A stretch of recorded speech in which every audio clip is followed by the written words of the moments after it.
30 miles south of the most dangerous border in the world, the United States Air Force just revealed something North Korea never expected. Not one but two super squadrons of F-16s, modernized, concentrated, and forward-based at Osan Air Base. This isn't about adding more planes to the roster. This is about re-engineering how air power is deployed on the Korean peninsula. The US Air Force has taken its most battle-tested fighter, the F-16 Viper, and built something new, the Super Squadron.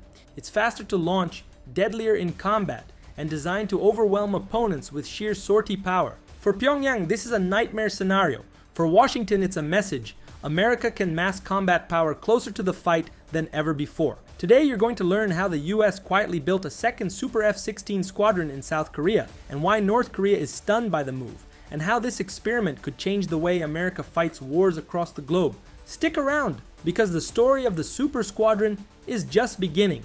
North Korea on edge. Part 1. The first hints didn't come from press releases. They came from small details, the kind of details that only defense watchers and aviation geeks pick up on. Back in late July 2025, sharp-eyed photographers spotted long lines of F-16s leaving Kunsan Air Base, thundering north toward Osan. At first, it looked like just another routine movement exercise. After all, jets rotate between Korean bases all the time. But then something didn't add up. These weren't temporary rotations. They weren't short-term drills. By the end of the day, 31 more F-16s had been reassigned to Osan, joining the original 31 already stationed there from last year's trial. Alongside them came nearly 1,000 airmen, pilots, maintainers, and support crews, packing into a base already operating at maximum tempo.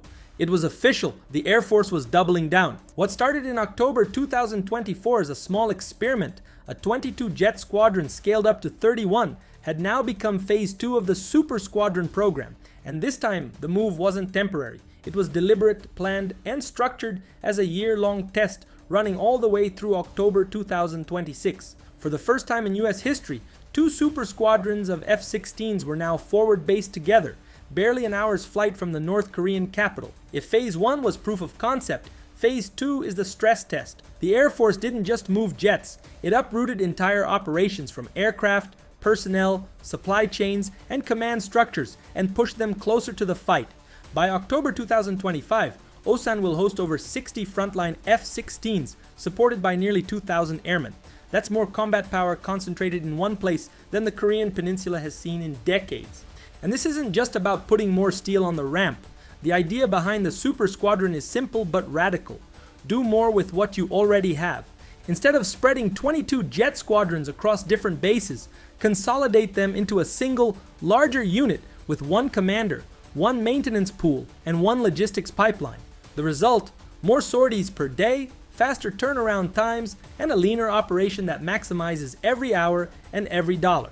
When Air Force Captain Bryce Hughes briefed the press, he framed it bluntly. This is about generating more combat power with the same resources. That's military shorthand for a force that can punch harder without needing new jets or more budget. Phase 1 proved it could be done. Phase 2 is about proving it can be scaled. And if it works here, on the knife edge of the DMZ, it could change the way America structures its fighter wings worldwide. Part 2. On a map, it doesn't look like much, just a short hop from Kunsan to Osan. But in military terms, that move changes everything. Kunsan Air Base has always been America's fortress in the southwest corner of Korea. Rugged, isolated, and surrounded by flat farmland, it's the perfect staging ground for long-term rotations and big joint exercises. But when it comes to raw proximity to North Korea, Kunsan is distant. It sits about 110 miles from Seoul, well outside the immediate flashpoint. Osan Air Base is a different story. Tucked just 40 miles south of the capital, it's right on the edge of the fight. It's the closest US Air Force base to the DMZ, the last line of defense before Seoul itself. Moving F-16s from Kunsan to Osan isn't just repositioning jets, it's moving the shield and the sword right to the front gate. And here's why that matters. Every mile closer to the DMZ shaves minutes off response times. In the event of a North Korean missile launch or cross-border strike, those minutes could decide whether American and South Korean forces intercept in time or scramble too late. That's why this relocation stunned observers. By doubling Osan's fighter presence, the US isn't just testing a new force design. It's signaling to Pyongyang that if they make one wrong move, American air power is already in position, ready tonight. The genius of the Super Squadron isn't just about where the jets are parked, it's about how they're organized. Traditionally, Air Force fighter squadrons hover around 18 to 24 jets. Each has its own commander, its own maintenance crews, its own supply lines. That works fine in peacetime, but it's also heavy, redundant, and sometimes inefficient. The Super Squadron model throws that out the window. Instead of splitting 60 jets into 3 separate squadrons, the Air Force merges them under one command structure. One commander oversees the entire fleet. Maintenance crews are pooled together. Spare parts flow through a single pipeline. Training schedules are unified. What does that mean in practice? It means every wrench turn, every gallon of fuel, every hour of crew time gets stretched farther. Instead of 3 squadrons each struggling to keep 20 jets mission ready, you have one giant squadron generating more sorties per aircraft per day. Captain Bryce Hughes summed it up perfectly. It's about generating more combat power and operating more efficiently. In plain English, fewer moving pieces, more output. And here's the kicker, this isn't just theory. Phase 1 already showed that the model works. Sortie rates climbed, maintenance turnaround times improved. Even with the same number of jets and airmen, combat readiness went up. That's why Phase 2 is so important. If 2 super squadrons in Korea can prove the model works at scale, the Air Force could take this template and apply it everywhere, from Europe to the Middle East to the Pacific. It's not just about building bigger squadrons, it's about rewriting how America deploys its air power in the 21st century. Before we talk about Phase 2 and the bigger picture, you need to understand how this all began. The Super Squadron wasn't born out of theory on a whiteboard in the Pentagon. It was born out of frustration. For years, commanders in Korea have wrestled with the same problem. How do you keep jets ready to fly on a moment's notice without burning out the crews or draining resources? The answer, for decades, was to spread the fleet out into smaller squadrons. Safer on paper, yes, but in practice, it meant duplication everywhere. 3 squadrons meant 3 commanders, 3 sets of supply chains, 3 maintenance shops, all competing for the same resources. So in October 2024, the Air Force took a gamble. They pulled 9 F-16 from Kunsan and added them to the 22 already sitting at Osan.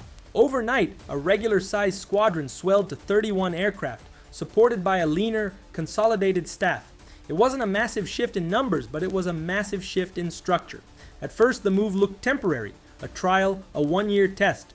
Critics dismissed it as a bureaucratic experiment, nothing more. But then the data started coming in. Sortie generation rates, how fast you can launch and recover jets, increased. Maintenance efficiency improved. Mission-capable rates ticked higher. The crews themselves noticed the difference. Instead of splitting manpower across 3 separate chains of command, they could surge all available resources into one super squadron. What used to feel like pushing against limits suddenly felt more streamlined. Fewer boundaries meant more jets in the sky more often. It wasn't perfect, there were growing pains. Cramming that many jets into Osan strained flight line space. Maintenance hangars were stretched to the limit. Living quarters were suddenly more crowded. But the bottom line was clear.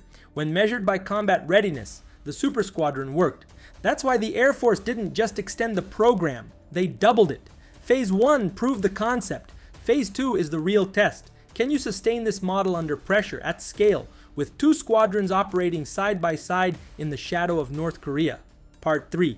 Now let's clear something up. This isn't just a story about moving old jets closer to the fight. These aren't your father's F-16s. The aircraft now packed into Osan are modernized Vipers, refitted with the latest tech to stay lethal well into the 2040s. At their core is the APG-83AESA radar, the same radar technology you'd find on America's newest 5th generation fighters. With it, F-16 pilots can track more targets, at greater range, with precision that makes older systems look like antiques. Then there's the Viper Shield electronic warfare suite, currently being integrated across the fleet. Think of it as a digital cloak, scanning for enemy radars, jamming hostile signals, and protecting the jet before the pilot even knows he's being targeted.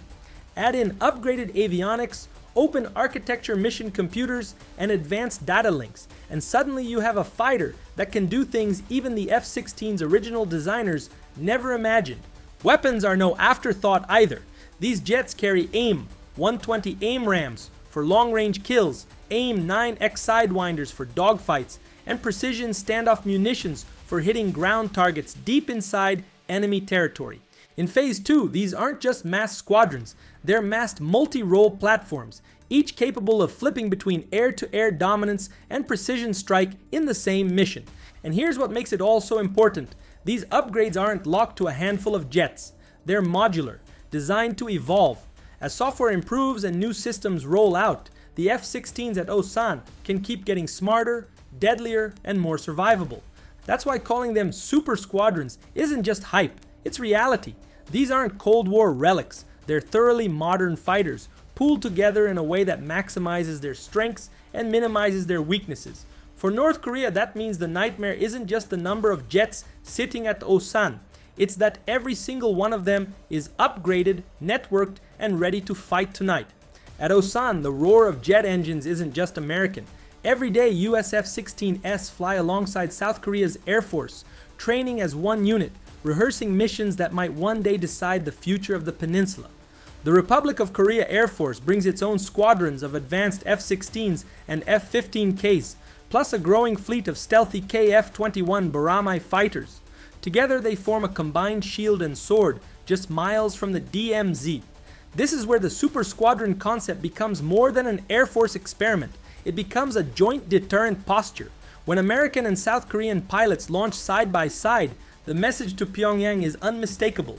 Any act of aggression will be met not by one Air Force, but by two, synchronized and ready. Even the logistics grind has become a shared mission. US maintainers and ROKAF crews swap best practices, learn each other's systems, and operate under a fight-tonight mindset. It's a phrase you'll hear at Osan again and again. If war starts today, we launch today. No buildup, no delay. Jets are already fueled, crews are already trained, weapons are already loaded. Meanwhile, Kunsan hasn't gone dark. Though many of its F-16 have shifted north, the base remains a crucial hub for rotations, exercises, and surge operations. In wartime, Kunsan becomes the flex base, a place to push in reinforcements, spread the footprint, and keep the pressure on. But make no mistake, the center of gravity has shifted. Osan is now the beating heart of America's fighter presence in Korea, and with super squadrons stationed there, the signal to North Korea is clear. The US and South Korea aren't just ready to fight, they're ready to win. So what does it all mean? Why go through the trouble of uprooting jets, moving thousands of airmen, and building a new model of fighter operations right on North Korea's doorstep? Because in the end, this is about deterrence through speed and scale. A single squadron of 31 jets is intimidating. Two super squadrons operating in unison just minutes from the DMZ is something else entirely. It's not just more planes, it's the ability to launch wave after wave of missions, sustain high sortie rates, and project firepower at a scale that North Korea simply cannot match. For Pyongyang, this changes the calculus. Every time they roll out a new missile or stage a provocative test, they now face an American force postured to respond instantly, with modernized fighters already in position. No need to fly reinforcements across the Pacific, no need for weeks of buildup. The strike power is already there. For Washington, it's a blueprint. If the super squadron proves its worth in Korea, the model can be exported, maybe to Europe, where NATO needs massed air power to deter Russia, maybe to the Middle East, where leaner footprints demand maximum efficiency, or maybe deeper into the Pacific, where China's growing arsenal of fighters and missiles requires the US to adapt faster than ever before. That's the true strategic payoff. The super squadron isn't just about deterring North Korea, it's about shaping the future of American air power worldwide. So the next time you hear the phrase super squadron, don't think of it as a nickname. Think of it as a new standard, a way of fighting wars that delivers more punch with fewer parts, more deterrence with fewer delays. And for North Korea, that means one thing: the skies above the peninsula just got a lot more dangerous. The Air Force isn't just moving jets, it's a rewriting doctrine. It's proving that efficiency, modernization, and forward posture can be as powerful as raw numbers. The second Super F-16 squadron at Osan isn't just another unit, it's a statement that America will not back down, that its allies are not alone, and that the skies over Korea are firmly under control. Should the super squadron model go fleet-wide? Because the future of air power may have just landed in South Korea, and the world is watching.